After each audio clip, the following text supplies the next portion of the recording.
Some years are just dates on a calendar. They come, they go, and not much changes. But every once in a while, you get a year that's different, a real pivot point, a moment where the world kind of cracks open and shows you a totally new future. Today, we're going to talk about one of those years, 1913. So what if one year really could change everything? It's a huge question, right? But in 1913, America didn't just turn a page in a history book. Nope, it got absolutely slammed by a series of shocks that fundamentally rewired its culture, its society, and its government, dragging it, kicking and screaming, into the modern age. Okay, so the first shockwave was a cultural one. In February of 1913, New York City put on an art show that was so radical, so completely baffling to people, that it lit a cultural firestorm. This was the International Exhibition of Modern Art, but everyone just calls it the Armory Show. And get this wasn't some quiet little gallery opening. We're talking about a massive, sprawling exhibition with around 1,300 paintings, sculptures, and other works. The sheer size of it was a statement. It was designed to be a wake-up call, to shock the American art world right out of its comfort zone. What you're looking at here is a full-blown culture clash. See, up to this point, American art was, well, pretty safe. It was realistic, traditional. And then, bam! The Armory Show just throws open the doors to European modernism. All of a sudden, Americans are face-to-face with the wild colors of Fauvism and the chopped-up, geometric world of Cubism. These styles didn't just bend the rules of art, they acted like the rules never even existed. And the reaction? Oh, it was brutal. I mean, just imagine opening your newspaper and seeing the biggest art show in the country described with words like these. The critics, the public, they were genuinely outraged. They thought they were watching the complete collapse of civilization, not the birth of a new art form. And right at the very heart of this cultural storm was one single painting.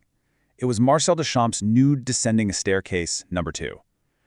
To the eyes of 1913, this thing was so completely alien that it became the poster child for everything people feared and frankly hated about this new modern art. This right here? This was the most famous insults hurled at Duchamp's painting, and honestly, it kind of nails the public's confusion. You have to picture it. People were lining up, staring at this canvas, trying to find the nude, trying to find the staircase, and all they saw was just chaos. As one critic famously wrote, it looked like an explosion in a shingle factory. This thing went all the way to the top. Even former President Teddy Roosevelt, a guy known for being a progressive, took one look at this new stuff and just flat out declared, "That's not art."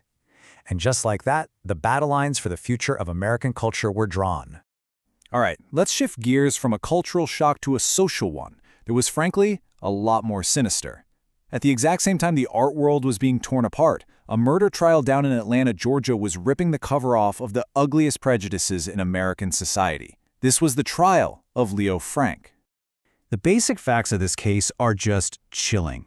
Leo Frank was a Northerner, he was Jewish, and he managed a pencil factory where a 13-year-old girl named Mary Fagan was found murdered. Now, this was happening in a city just simmering with anti-Semitism and class tension, and he almost immediately became the prime suspect, based on some really shaky evidence. And this timeline, it just shows you how tragic the whole story became. He was convicted in 1913. 2 years later, the governor, who had serious doubts about his guilt, changed his death sentence to life in prison. But that act of courage backfired. Frank was kidnapped from his prison cell by a mob of supposedly prominent citizens, and they lynched him. It took over 70 years for the state of Georgia to finally pardon him. 70 years. This quote, "This is really the one moment of moral courage in the whole official story. Georgia's governor, John Slayton, put his whole career and even his own safety on the line. He commuted the sentence, writing that he just couldn't live with himself if he let an execution go forward that he believed was wrong. It was an incredibly brave thing to do, but the public, they weren't having it." And this right here just lays it all out in black and white. After the lynching, the New York Times called it a shameful reminder of medieval vengeance. But in the South, many people actually defended it, calling it justice, saying it was the will of the people. The case just ripped the country apart, exposing how dangerously divided it really was. So we've had culture in chaos, society in turmoil. Well, the third great shock of 1913 came from Mother Nature herself. A catastrophic flood showed with terrifying power that America's 19th century systems were no match for the raw forces of the modern world. It all started with rain, but not just any rain. We're talking an unbelievable amount of rain, up to 11 inches in just 3 days, falling on ground that was already frozen solid. All that water had nowhere to go except into the Great Miami River in Ohio. And to this day, it's still the state's single worst weather disaster ever. The human toll was just devastating. In the Miami Valley area alone, more than 360 people died as a literal wall of water just tore through cities like Dayton. Can you even imagine? People were trapped in their attics, listening as their own homes were ripped right off their foundations. And the economic destruction was just as staggering. We're talking bridges, homes, factories. Entire neighborhoods were just gone, washed away. The cost was over $100 million back then. To put that into perspective for you, today that would be over $2 billion. It was a brutal wake-up call that the old way of doing things just wasn't going to cut it anymore. But out of all that devastation, something incredibly powerful was born. The survivors, they looked at the wreckage of their lives and they made a collective promise to each other, never again. And that wasn't just a cry of sadness, it was a demand for a totally new, modern way of thinking about engineering and public safety. And this is where it all comes together. The chaos of 1913, the art, the injustice, the flood, all of it forced America to look in the mirror, face a really hard truth, and start building entirely new systems for a new century. I mean, think about it for a second.